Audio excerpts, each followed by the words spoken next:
Are we seeing more diversity amongst our champions? Days are beginning to change. Things are changing. We're going to talk about it all now in this episode of WrstlXtra. Stay tuned.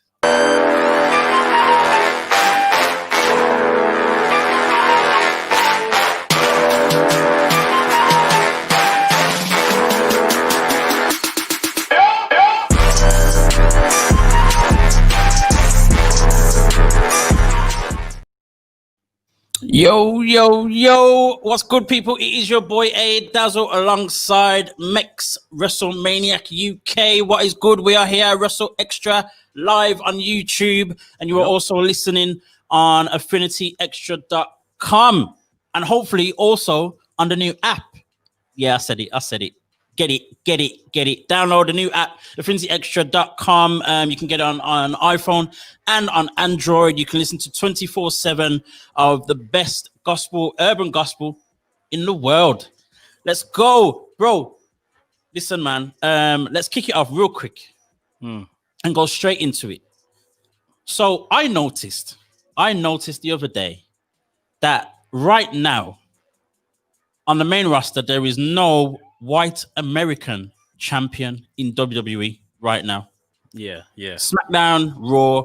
I guess you can maybe argue, obviously, he's not American, he's Scottish, and he's the big Drew McIntyre. He's God. But of course, we know the strong connection with Drew and Vince is, the Scottish connection. Vince is also, being a McMahon, obviously Scottish as well. I think they've said that there's some really far back family connection as well, I think. Oh, really? Okay. Yeah. Some really far back kind of great granddad. I don't know. One of them ones. So we've got on Raw, we've got the New Day, as tag team champions. We've got Asuka as the women's champion, Bobby Lashley, of course, as United States champion. Over on SmackDown, Roman Reigns as a Samoan, half white as well, but if he's half, they don't claim it. You know what I mean? The folks don't claim that.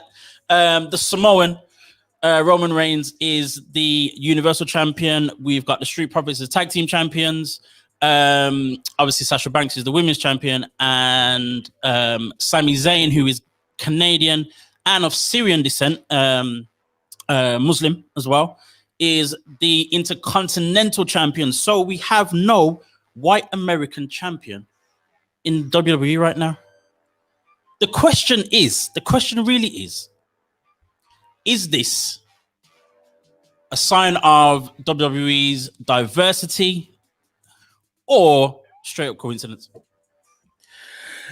You like to think it's diversity. I think it's coincidence. I do think that, through everyone's mixed heritage and stuff, and yes, a lot of these people are still, American born, but it's just the level is raising throughout all these other cultures and traditions, and the level is raising, and the ability is raising, and because more of these mixes of people are getting into the workplace, so to speak, WWE and other federations, other promotions, that's why it's mixing up a bit more. I don't think it's something right now that they're purposely trying to do. We've seen them in the past do something like that with particularly Jinder. They had their big move that they were planning to do into India, and they put the title on Jinder, and were wishing for the best in that sense. Didn't quite work out. But the current landscape, as you've just laid out, I think it is totally by coincidence. But I think everyone in their positions is doing a good job and making a good case that, us as different cultures, have different backgrounds and stuff, we can, also be up there and classed as, whomsoever is supposed to be the token looking champion. And right. Completely. So for me, I think you said the right thing in terms of, I believe it to be coincidence. At the same time, I also believe it to be the simple fact that the coincidence has even happened in a way is a good sign. Yeah. So as much as it's not purposely done, as much as it's not someone made the decision, okay, let's make sure that blah blah blah, and let's tick this box and whatnot. The fact that it's happening for me is a very good sign in itself. Definitely. I mean, to be honest, let's be real. If it was someone sitting down and ticking a box, it'd be a bit of a disrespect in my eyes. You know what I mean? It'd be a little bit of a, you know what I mean? Let's tick the box. Let's keep them quiet. Let's shut them up. Kind of that type of approach. The fact that it is kind of, no one's actually thought about it is a good sign, a very good sign. And you were right in saying that, everyone at the moment, I feel, each champion is doing the best they can. I guess the only one who may be quote unquote falling short, but not off his own merit, is possibly Bobby Lashley. Only because he hasn't been given much to do. Yeah, correct. But of course, every time we've seen him do his thing in the ring and stuff like that, obviously he annihilated Sami Zayn. He almost killed Slapjack, at Hell in a Cell. You know what I mean? So he's doing his job in that respect for sure. But everyone else has definitely excelled their championship that little bit further. So much greater, especially the Street Profits for me. Sasha Banks for sure, and Asuka's possibly struggling as well. But again, based on not being given much to necessarily do, or her level of competition, apart from Sasha Banks the other week, hasn't been, the greatest. Let's be real. But yeah, it's a great thing. It's a sign of the times, of course. You know what I mean?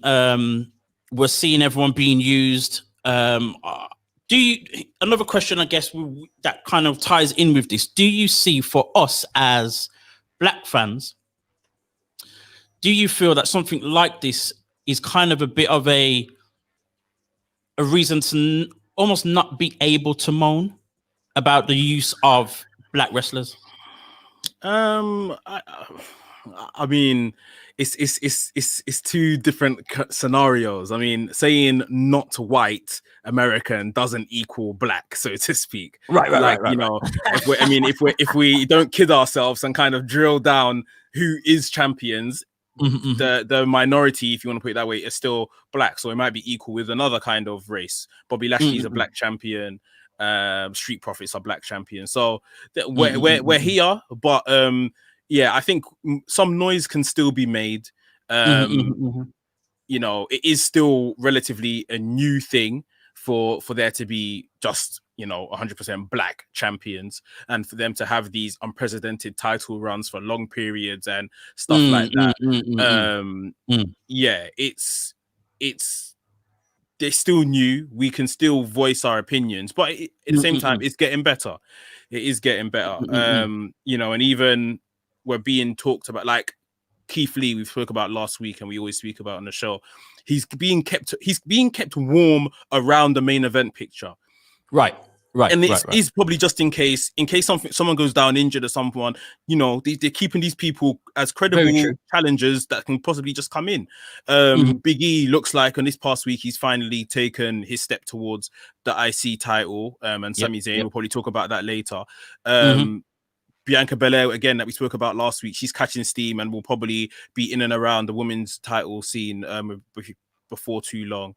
So we have contenders, we have people up top, but I guess we do still have a right to voice our opinions. If I'm just going to take some points here that people are saying, NK's joined us. Big up NK. He said, yeah, sure, Bobby Lashley is United States champion, fine, but he's someone that should be competing for the world title. So I'm personally not content with that. He's a talent that deserves more. Alex Harrison on Facebook, thanks for joining us, Alex. He said, if WWE had a Black Brit, then things could really get interesting. I mean, that's a whole nother ball of diversity, which they're yet to kind of jump into. Yeah, for sure. We haven't even got there yet. So it's we can still make noise, and we still cannot be content, but things are improving. I think for me, of course, we can still make a noise in terms of the usage of Black wrestlers. Some out there will do the whole, well, the Street Profits are champion, well, the New Day is champion, well, Sasha Banks is a champion, well, Bobby Lashley is a champion. But very much so, as you said, about it's that longevity. It's about trying to establish that wrestler as, you know, some type of legend, or, you know what I mean, in that respect. You know, we have the age old argument of comparing the New Day to the Shield, for example. You know, the New Day have been the best trio in wrestling for however many years now.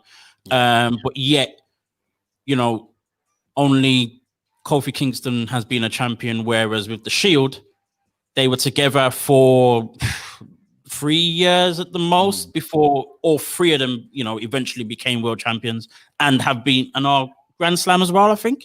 Yeah, they're all Grand Slam. And while the Shield were together, they held the mid-card belt as well as the tag belts, which they've never done with New Day.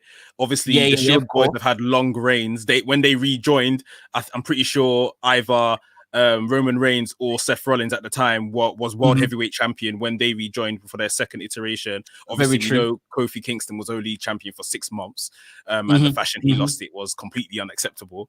Of course, let's not even go there. That's a whole nother thing altogether. Let's not even go there. But at the same, so, you know, and of course, again, they've also been multiple champions, whereas Kofi has been, you know, a one-time world champion.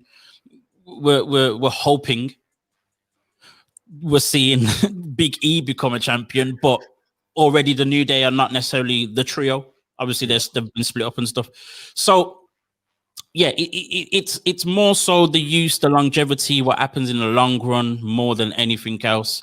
It is very, very encouraging right now, I think, with the way most of the black wrestlers are being used. Now, we can't sit here and expect every single one of them to be in a very good spot.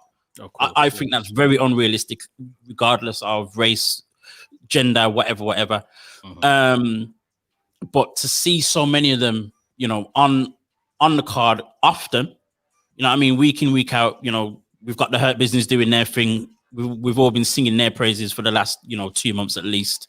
Bianca Belair, as you said, picking up steam. Sasha Banks has had possibly, you know, the best year out of almost anyone in the whole of WWE. So, you know, Ricochet, his levels probably, you know, the last few weeks he's had something to do, at least, thank God. So we're seeing, you know, it's very encouraging, but at the same time, as you said, there is still more than enough of noise to be made in terms of the consistent use of black wrestlers. And also as well, something that we've talked about before is, you know, the whole gimmick thing and how they're used. You know, we say every week as well on here about the whole, you know, all the black wrestlers together. You know what I mean? That's still in the questionable. same segment. You know what I mean? That's still questionable as well.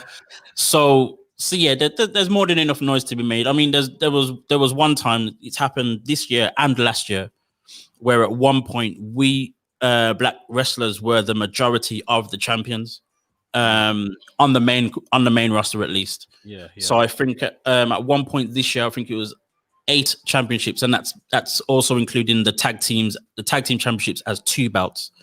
There were 8 champions, and last year there were 7 at once in WWE. So you know, things are happening. You know, things are improving. But I guess it's that longevity. It's that WWE's use in terms of the long game that I guess needs to be looked at. I think I mean, the only way we can really measure this, in my opinion, is when, you know, talking about legacy. And when it's all said and done, and these wrestlers have walked away from in-ring competition, and we're talking now about, you know, Hall of Fame. Now, correct me if I'm wrong, please, but I think our most prominent figure in the Hall of Fame in regards to championships is probably Booker T. For sure, definitely Booker T. Yeah. Now, Booker T is a 2-time Hall of Famer, if I'm correct. He's in there once with his brother, and then in there once on himself. On his own, And if we're completely honest with ourselves, these are off merits he achieved in WCW. Mainly, yes, for sure. Mainly WCW, definitely with his brother. For sure. And then obviously he had a very good run in WWE. Won the world heavyweight championship once, adding to his 5-time thing. So he's a 6-time world heavyweight champion. Mm-hmm. And obviously since then, it could be the fact that no one black has retired or whatever since then. But, you know, who's going to be next? And, you know, we don't want to, and it's really a thing of, for me, who's going to be the next black headline Hall of Famer? I mean, I say next, I don't even know if there has been a black headline for the Hall of Fame, but yeah, who's going to go in because they've had an outstanding career littered with championship wins, they've made an impact in XYZ. Who is going to be that person? We know, you know, the likes of the Kofi Kingstons are going to be Hall of Famers. New Day, only Kofi. Yeah. I mean, we know these guys are all going to make Hall of Fame status. Where are they going to go in? Are they just going to be part of the people that make up numbers? Oh, he had a really great, solid career over 10 years for WWE. Or are these going to be the guys that the headline and, you know, they really made an impact in wrestling? So it is more than just, you know, being invited to the event and a Hall of Fame ring now sort of thing. It's your impact and your legacy that you're leaving behind. So I think that's right. And here's the thing. We talk about Booker T. If you check his resume, and you know, the majority is WCW, but at the same time, if you check his resume, the only 2 wrestlers, and I remember kind of looking into this, the only 2 wrestlers you can argue have a better resume than Booker T in terms of the number of titles he's won and the companies he's won them in as well, is Ric Flair and Bret Hart. Yeah. Now, you know for a fact, Booker T is not in that same conversation as one of the greatest, whereas Bret Hart and of course Ric Flair are in that always in that conversation. Yeah. Then it's followed by Shawn Michaels. It's followed by obviously, you know, Stone Cold. Yeah, we mentioned The Rock. That's an argument in itself. You know, that's an argument we can start. I see him as, you know, we know that he has a black father and stuff like that. But in terms of the way the WWE marketed him and see him, is it really as one of us?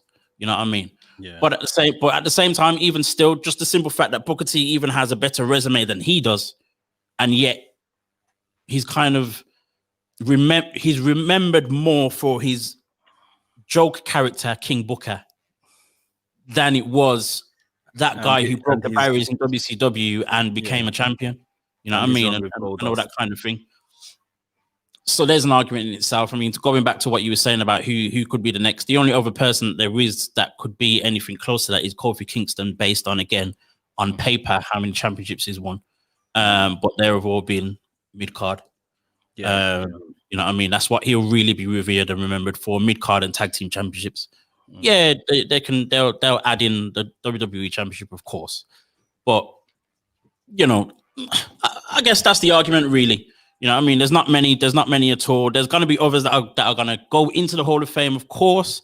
And I'm still waiting for D'Lo Brown to be put in there because I think it's an absolute travesty that he's not in there. Greatest wrestler of all time. Come on. I think we're probably closer. You know, Kofi's gonna go in. Depending what happens between now and the end of his career, who knows? Maybe one day New Day will headline a Hall of Fame class. I can see that happening. I can see that happening. That's pretty much a possibility. I think that's more likely than Kofi doing it on his own. But for me, right now, there's more chance of maybe someone like Sasha Banks headlining a class than any black male on the roster. Very true. Very true. And deservedly so. She's phenomenal. But of course. Yeah, it is where we are, sort of thing. That I think that is the real next landmark we have to look towards. Which one of these black, you know, male or females that we got today is going to really push the envelope and be that captain of their Hall of Fame class, effectively. Right. Yeah. I mean, moving forward onto our next thing, I guess, you know, we're speaking about who could there possibly be? Is there anyone in the future? Recently, just yesterday, on Raw, we saw this new, but the development, I guess, over time, it's been for the last few weeks, this development of aggression from Cedric Alexander. And I think yesterday it came through so well. But almost, I think that has happened almost by mistake. In the sense where, yes, they've been building this more aggressive Cedric. But the extrovert aggressiveness that we saw yesterday more came from what was supposed to have been a mistake that he made last week. So apparently this is what I've heard. Mm-hmm. So apparently with that count out decision last week, mm-hmm. that was actually a mistake by Cedric, who was actually supposed to get back into the ring. Luckily, it was all kind of, supposed to be a thing where this restart was supposed to happen anyway. Mm-hmm. But I think they've then used that as a little bit more of a catalyst to then push this extra aggressive Cedric, the same one who went off on his own, celebrating and whatnot. But I like it. It works.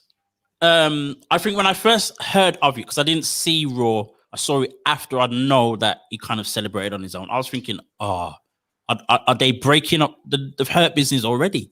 Mm-hmm. But then when I watched it, I was like, okay, it's just him realizing how great he can be.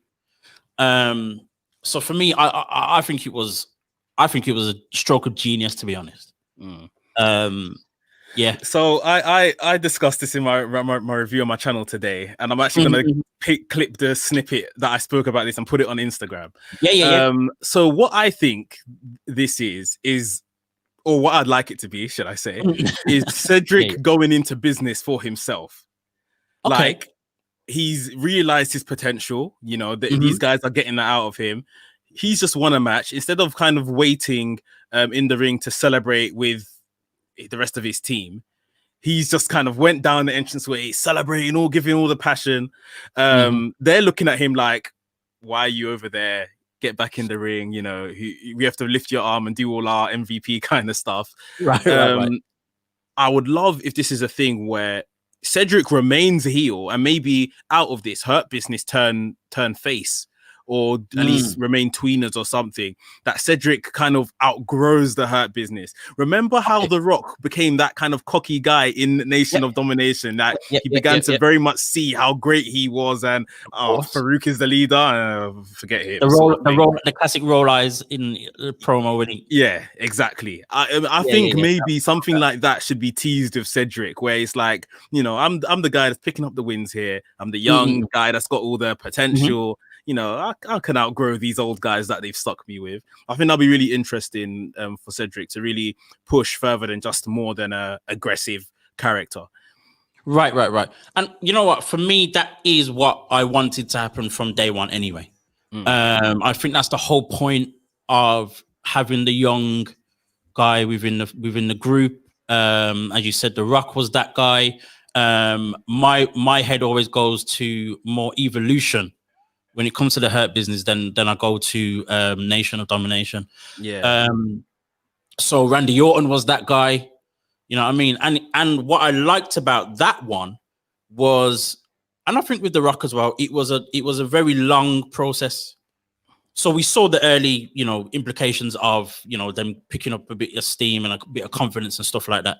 Yeah. But it took a while. So I'm hoping with this, it's not, come Royal Rumble or before that he does his own thing, because I think that I feel that would be way too early.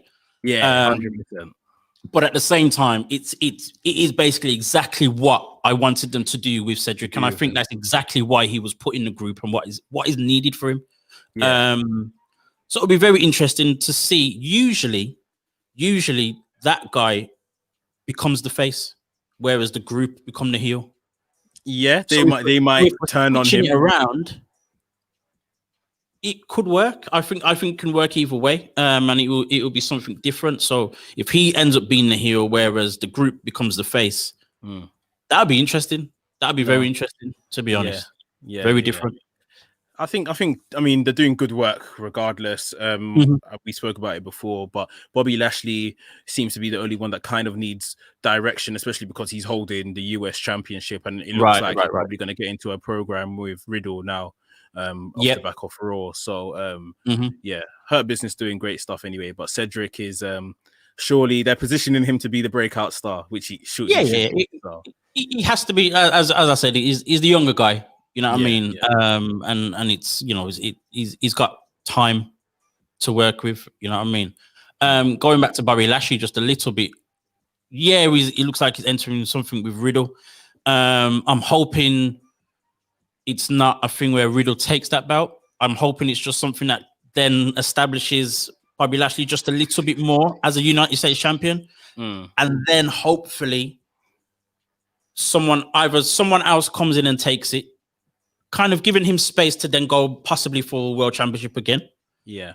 Or that someone who takes it is Keith Lee. You know what I mean? Possibly. Like you said, they're keeping him warm. They're keeping Bobby Lashley warm as well. Sheamus is in the picture. Obviously, Miz is holding Money in the Bank. There's a number of contenders around that scene that it could be. It'll be interesting if they do give it to Lashley. I think it's way overdue. We've said that in the past as well. Yeah. Of course. You know, just to kind of widen things up, I do think that they are looking at doing Roman versus Drew at WrestleMania. And for me, that only makes sense if Drew drops that title. Right. And, you know, we've mentioned the likes of Keith Lee, possibly Bobby Lashley that are in and around that picture.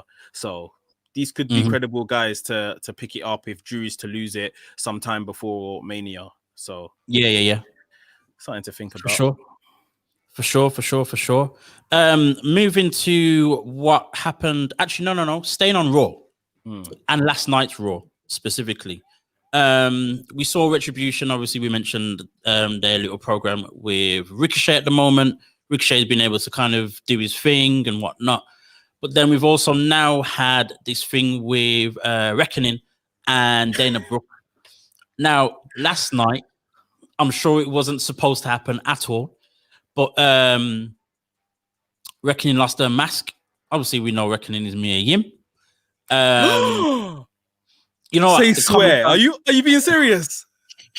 The comments on Instagram, on WWE's Instagram yesterday were so funny. All of that type of like, oh my God, it's Mia Yim. Oh my gosh, I didn't know that. So funny. I don't know how to not necessarily not interpret it, because obviously, like I said, it wasn't supposed to happen. The commentators never mentioned it at all.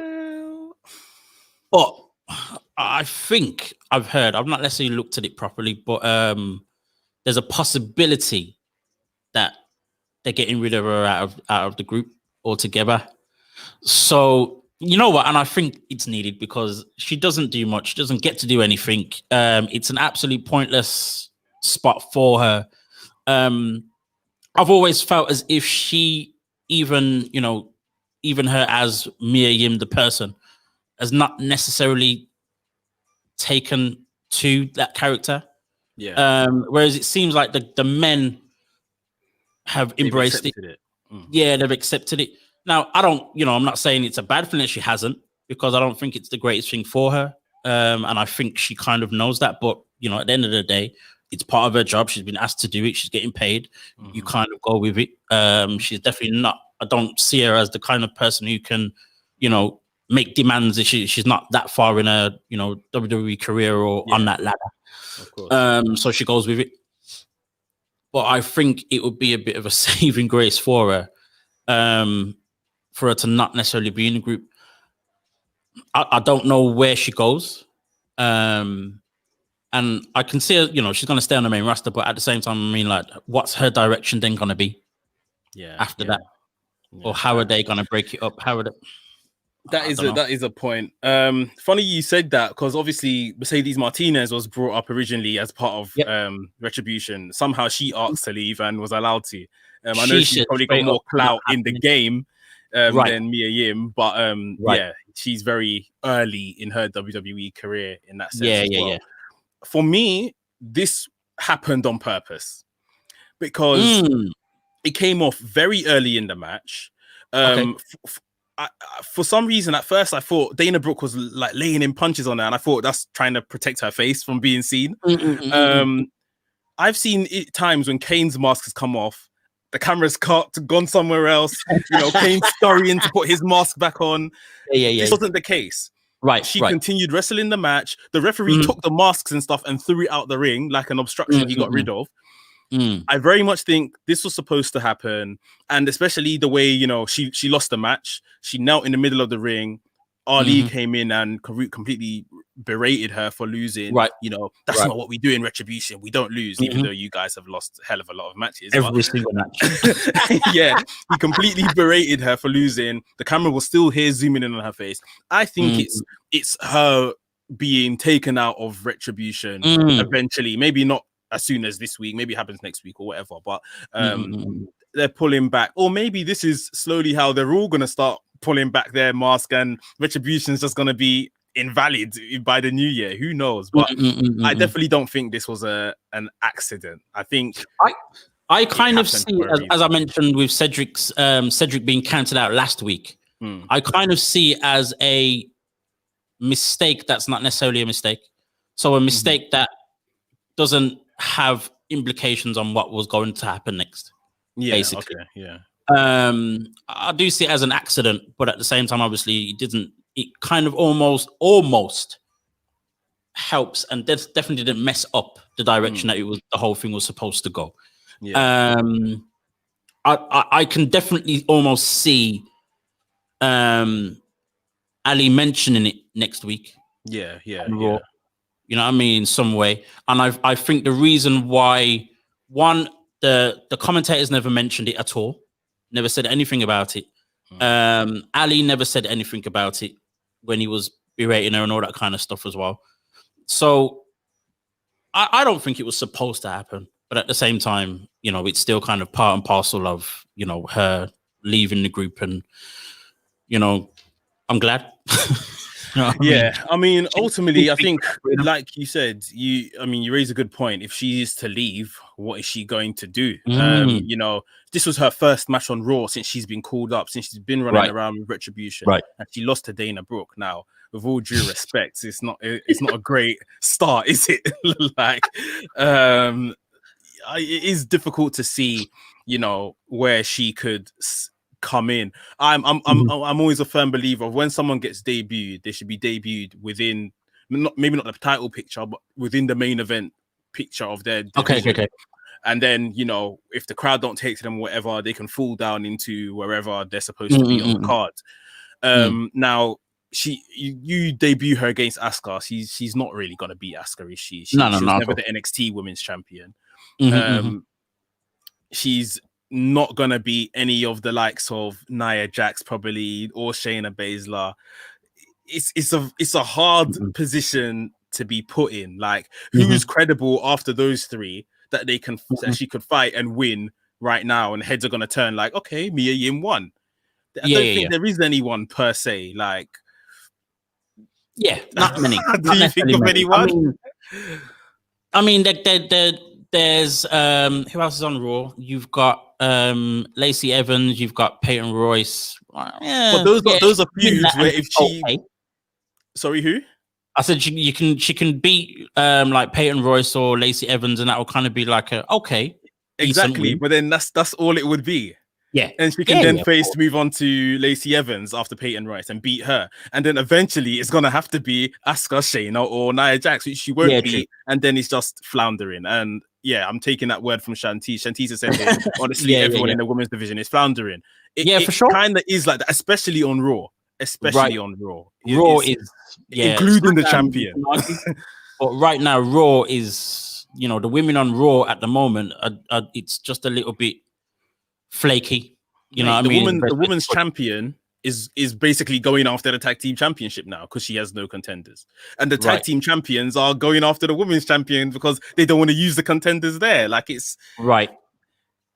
Charlotte's gonna come back, and Charlotte's gonna eat up all these belts, and done. Yes, please. And we can't even complain because it's a struggle right now. Bring back the Queen. I'm getting, I'm feeling the hurt of no Flair right now, because You know, we've got Sasha doing her thing on SmackDown, Bayley, Bianca Belair, even with Carmella coming back, you know, to put her up there straight away. And it's like, yeah, they're doing things, you know what I mean? And then you've still got people are still excited to see what Liv Morgan and Ruby Riott are going to do. Yep. Whereas on Raw, I mean, this might just be me. I don't know, but no one excites me. No one right now is exciting me at all. It's a bit of a mess, to be honest. So yeah, I think we need Charlotte Flair to come back like real quick. Mike's coming. Trust Mike to be here to jump on WWE, and people complain about the AEW women's division. You know, in recent weeks, AEW women's division has picked up. A couple stories are developing here and there, and things are looking better. We know WWE is missing 2 big stars in Charlotte and Becky right now. But at the end of the day, especially Raw, like we're saying, the booking is just not good enough. Nah, not at all. The NXT division is completely fine. They're doing brilliant stuff. The women down there, SmackDown are doing all right, but Raw is struggling. The NXT women's division, bro, is the only reason why I'm watching NXT right now. I'll be very honest with you. Yeah, no, that's the very honest with you. It is the only reason I'm watching that show right now. They're doing phenomenal. Tony Storm turning heel on Ember Moon. Yeah. I wasn't ready, bro. I didn't see that coming, to be honest. I did not see that coming, and I think it works so well. But yeah, it's worrying, basically. It is very worrying. To made a good point here again. They might be doing this on purpose so we can be happy when Charlotte is back. It's true, because the fans in recent years have turned on Charlotte. She's getting too much gold and all of this kind of stuff. This might be, let's send Charlotte in on some savior mission. Listen, man. Man, I'm gonna say this from now, because for me, like, when people have complained about Charlotte winning too many championships, I'm like, nope, give her everything, because she is the best. Same. That there is. It's as simple as that. I don't care how many championships you throw at her. Let's do it. So yeah, let's bring back Charlotte Flair real quick. Real quick. This is the thing. You complain that she's seeing too much gold, which I get. Sometimes you do want to see it move around, but at the same time, are these people up to the quality of what Charlotte gives us? Like, that is it. Like, who else? I can't believe how they killed Asuka. Every single time. I said every time Asuka gets the big one, it's just nothing happens. And it's now very, Asuka was very good in the summer with the whole Bayley, Sasha stuff, just before Kyrie went as well. But you can now clearly see who was carrying that. Right. It definitely wasn't Asuka, because they don't give her anything as soon as she's champion. This is on more than one occasion now. Not good enough. Yeah. And I think having Shayna Baszler as a tag team champion is just criminal, bro. It's a waste. It's criminal. Because she's definitely good enough to challenge Asuka, and they have great matches, and we've seen it happen already and all that kind of stuff. So it's a waste, man. It's one of those things. Moving over to the blue side, and still with the ladies. Obviously, we saw a little thing start now with Bayley and Bianca. Once again, obviously the WWE are watching WrstlXtra, because it's exactly what we said should happen last week, and it's happened. We also said that Big E should be going for that Intercontinental Championship. Lo and behold. So, hi WWE, if you're watching. Hi, how you doing? I want a job. Anyway, but with that. You mentioned, when we did talk about that, you mentioned that then the next step for Bianca would be to defeat Bayley. Bayley puts her over, and then the next thing is Sasha. I can't remember your timeline, but you say you expect that to happen, or want it to happen before Mania, or for Sasha after? I said it should happen after, but what are they? I don't see what they're gonna give Bianca to do in the meantime. Why they're not gonna push for that sooner?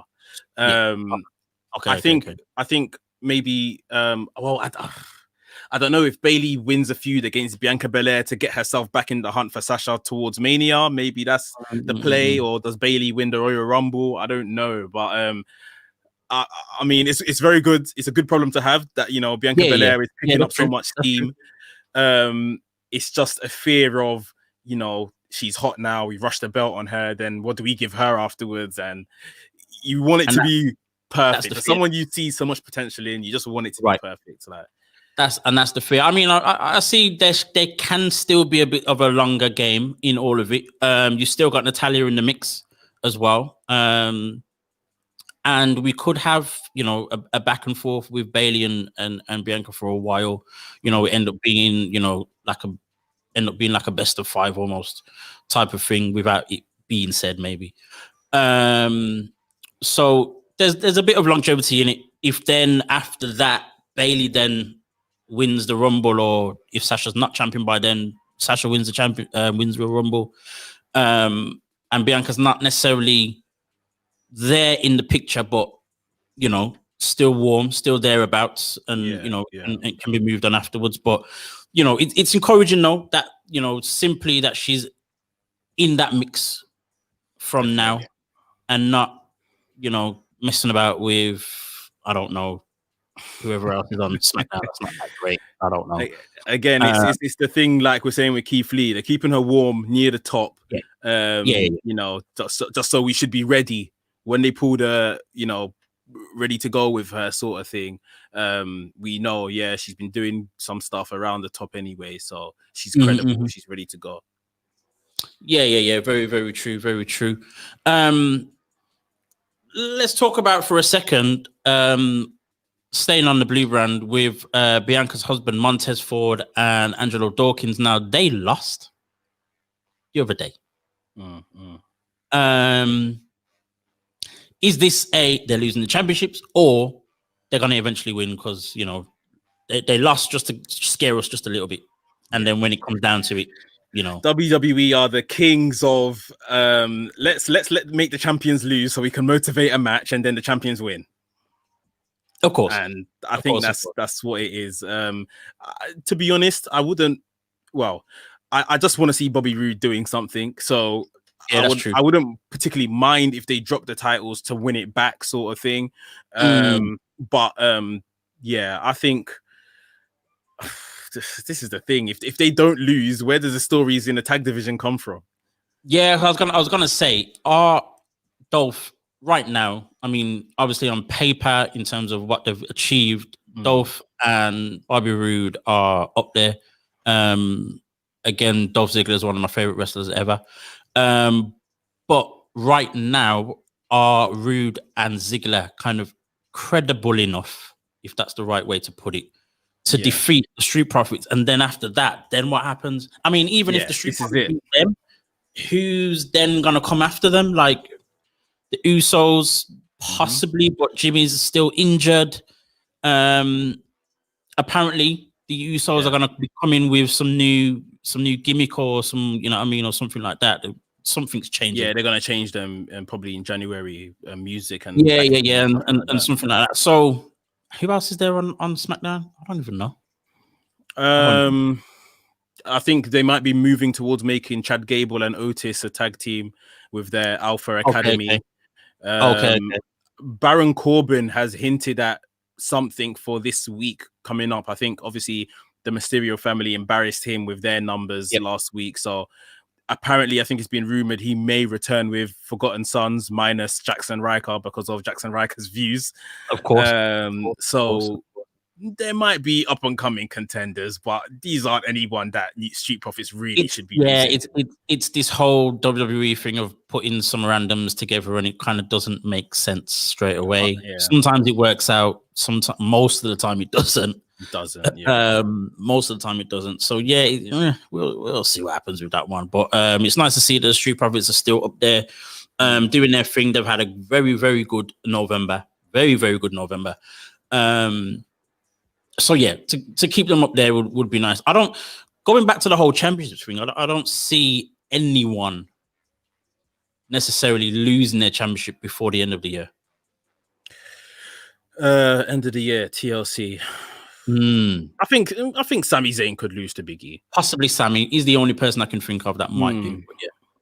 But I think they've clearly put Big E in his peripheral. They've got to do a lot now between now and I think the 20th of December, which is TLC, to tell the story to get Big E there. But that's something that can happen rather quickly, as it's just kind of a mid-card title, and Sami Zayn's more or less dodging everyone to defend it anyway. Yeah. Which I think is genius, by the way.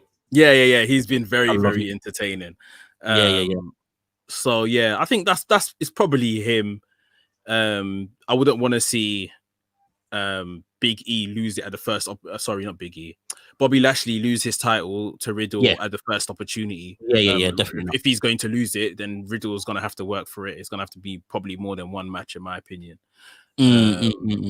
But yeah, I think, this is the time of year where they play things safe. The cogs are turning for what's happening at WrestleMania.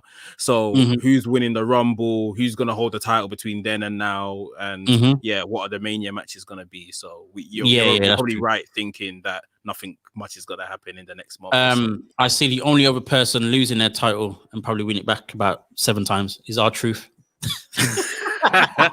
We can't forget R-Truth, of course.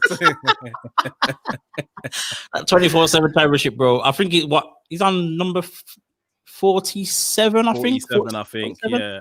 On Raw, it actually didn't change on Raw this week. Wow, I'm surprised. Yeah, a couple of weeks ago, it changed 6-7 times in one match. Yeah, in one night. Yeah, in one match. Yeah. That scramble thing they had done on Raw. Crazy, bro. Crazy. Right, we're losing time. It is coming towards the end of our show. So let us do that little thing we call our stars of the week.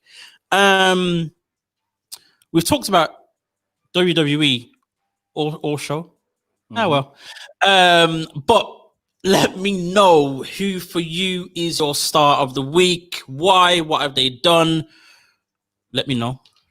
So I've got an honorable mention before we get into my actual star of the week, and that is Will Hobbs. I refuse to call him that new name that they're calling him. And let me just have it said, in case Mike is in the chat, if that was in WWE, people would be going absolutely mental. Ages ago, bro. Powerhouse Hobbs. Don't. I haven't got time for that rubbish. Like, whose idea was that? Whose idea was that? Yeah, that should be, Will Powerhouse Hobbs is fine. Right. Or the Powerhouse Will Hobbs. But that is a complete nonsense. But I think his first showing as part of Team Taz, this is the first time since their inception, apart from Ricky Starks, that I have been anywhere near invested in anything Team Taz are doing. He's just kind of giving it some new life. Unfortunately, he had to squash our brother Lee Johnson in the process. No, man. You know what killed it? Lee Johnson, obviously, he's already in there. They've given him the jobber entrance, so no real entrance into the ring. His name pops up, Lee Johnson, 0-16. I'm thinking, my God, when is bro gonna win? And he ain't gonna win today.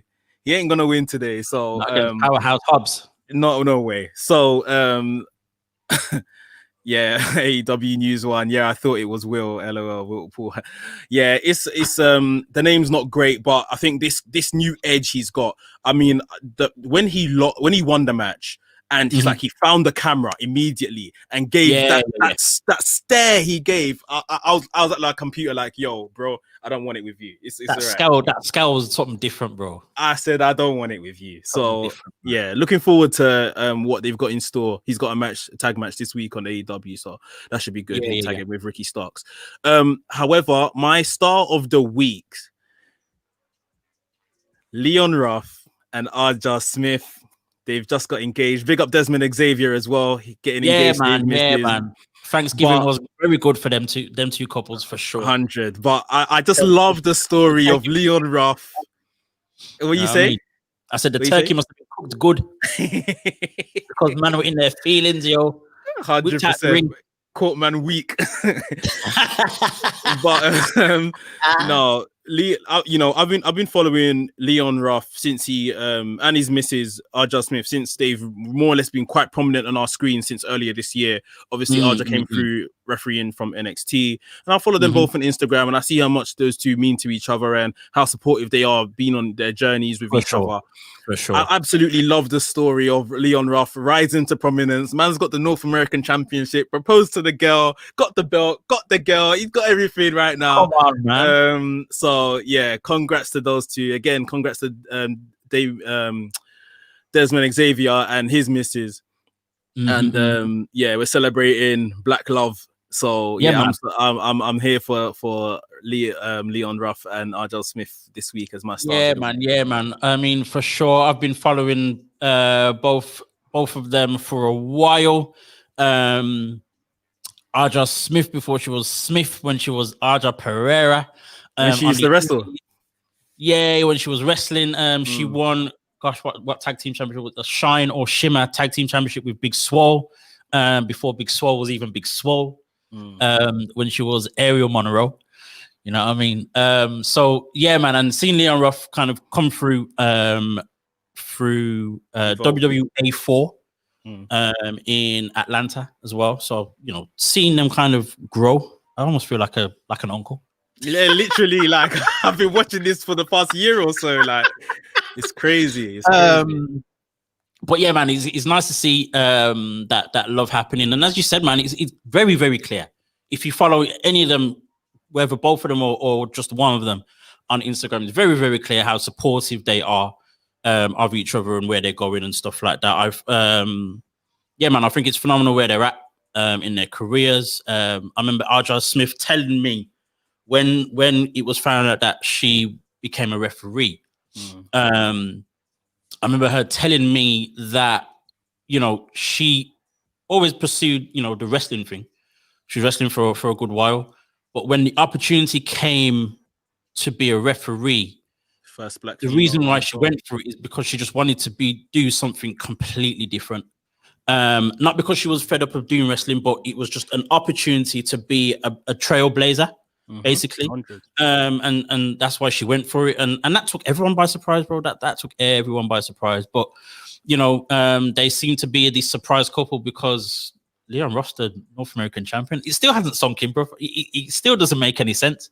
But I just love what he's doing. I love the comedic value of it. I love the story of it.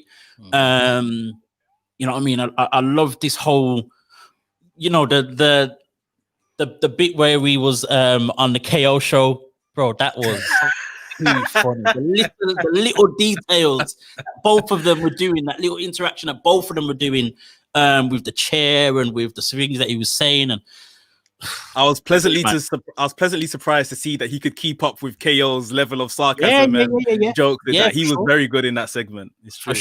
For sure. So yeah, man, it's a beautiful thing to see them doing their thing.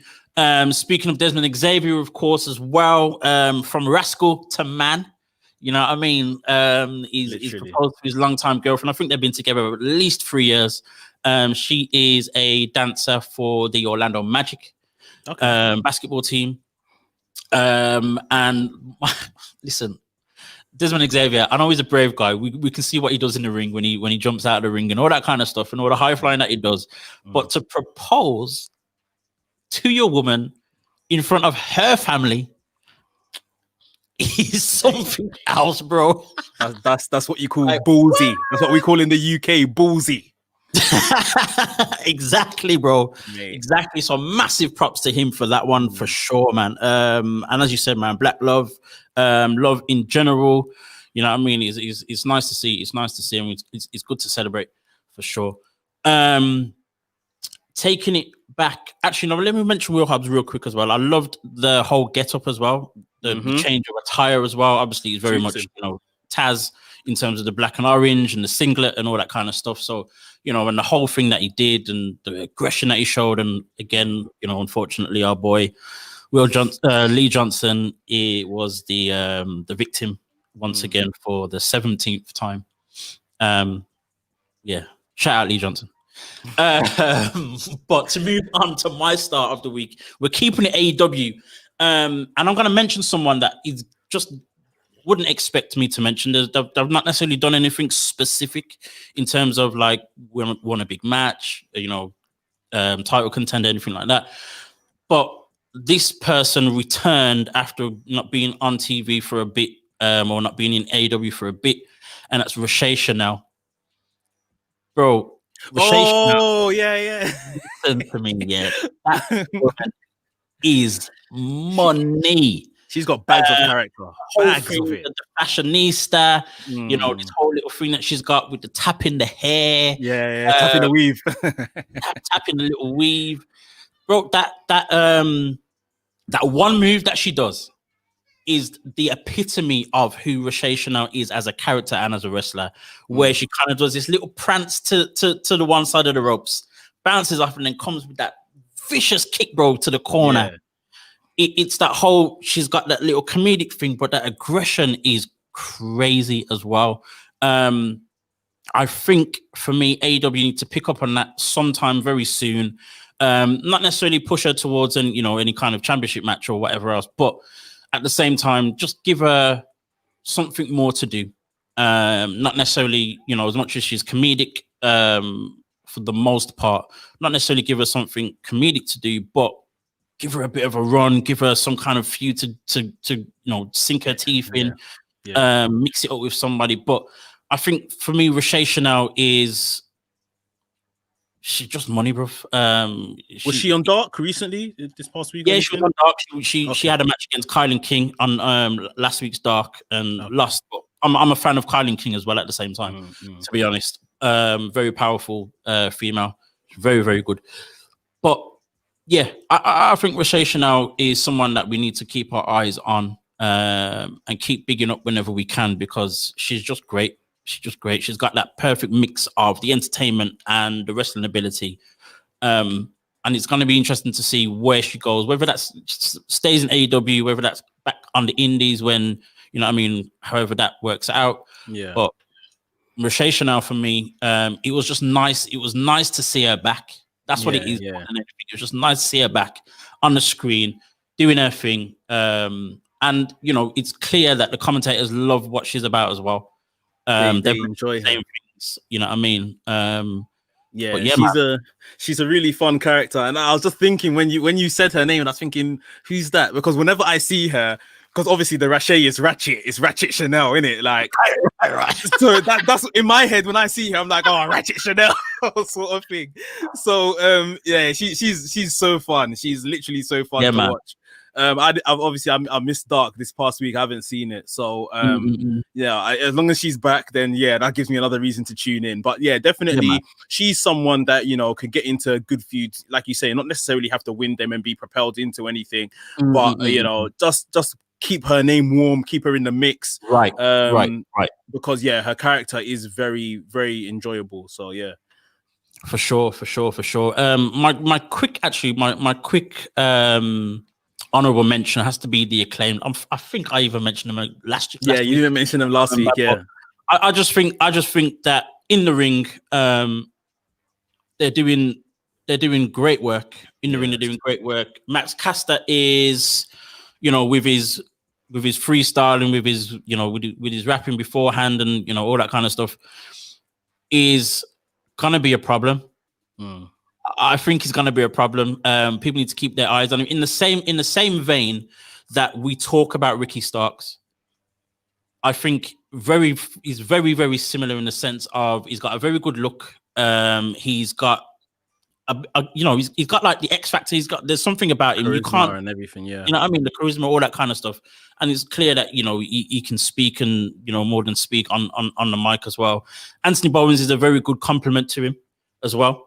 And of course they've now gone 4 wins in a row on Dark. So more than likely we'll see them get maybe a match on Dynamite at some point with one of the bigger tag teams, and then see what comes from that. But shout out to the Acclaimed as well for what they are doing, for sure. So that is the end of our show. We have no time left, about a minute, 2 minutes. So I'll do my best not to waffle for 2 minutes, even though I can. But you are watching WrstlXtra on YouTube live right now. You are listening on affinityextra.com. Again, do not forget, you can download the app from the iPhone store or the Google Play and listen to great gospel music 24/7. Imagine I'm talking about gospel music on a wrestling show. Come on. This is what we do. Mad. It's crazy. We're nuts. But also, don't forget, you can follow us both. You can catch Mex on wrestlemaniac.uk. Don't forget the dot on Instagram, also on Twitter. And I'm sure, as always, as I say every single week, I know for a fact you are already following me on Black Wrestling Alliance on Instagram. You can also catch me sometimes every now and again if I pop up on Twitter, but every now and again, it depends. If Mex is saying something, I might respond to him. He's like a leap year on Twitter every 4 years. There you go. That's the truth. But also, folks, check out Black Wrestling Alliance on the 6th of December. There's going to be a big announcement coming. Make sure you check that out. And in the days to come, possibly, hopefully by the end of next week, there'll be the November edition of the Jet Power 10. Yes. So make sure you stay tuned for that one as well. Folks, it's the 1st of December. It's the time for Christmas and all that kind of stuff. I'm more of a Grinch when it comes to this, but let's try and be happy, for the next few weeks. It's not been the greatest 2020, but it's Christmas time. Let's go for it. Yep. You know what I mean? Folks, thanks for joining us. And we'll catch you again next week at the same time. See you later.